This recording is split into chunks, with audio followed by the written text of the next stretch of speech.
Hi friends, welcome back to our channel mom's recipe book. వాళ్ళ recipe వచ్చేసి ఉప్మా, గోధుమ ఉప్మా. ఉప్మా అంటే చాలా మందికి ఇష్టం ఉండదు. ఉప్మా ఈజీగా డైజెస్ట్ అవుతుంది. ఇంగ్రీడియంట్స్ వచ్చేసి జీడిపప్పు, కొంచెం క్యారెట్ పీసెస్ ఉంటే వేసుకోవచ్చు, ఒక ఆనియన్ వేసుకోవాలి, ఇంకా పచ్చిమిర్చి కొంచెం ఒక పచ్చిమిర్చి రౌండ్ కట్ చేసి పెట్టుకోవాలి, కొంచెం చిన్న చిన్న పీసెస్ కట్ చేసుకుని అల్లం వేయాలి ఫస్ట్. అది నేను వీడియో తీసేపాటికి మా మమ్మీ వేసేసారు అప్పటికి. ఇప్పుడు కొంచెం జీడిపప్పు అవి ఇందాక తీసి పెట్టుకున్నాం కదా, అవి కూడా వేసి వేయించుకోవాలి. ఈ 3 ఇంగ్రీడియంట్స్ ఇంకా కొంచెం పచ్చనగపప్పు, మినపప్పు అవి వేసుకొని వేయించుకోవాలి. ఇంత నేను లేదు, తగినంత. ఇంకా జీలకర్ర కొంచెం వేసుకొని అవి కూడా మిక్స్ చేసుకోవాలి.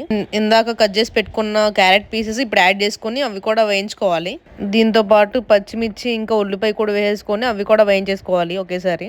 కరివేపాకు కూడా వేసుకోవాలి. ఇంకా తగినంత సాల్ట్ వేసుకుంటే సరిపోతుంది. చూస్తున్నారుగా, సేమ్ ఇంతే ప్రాసెస్.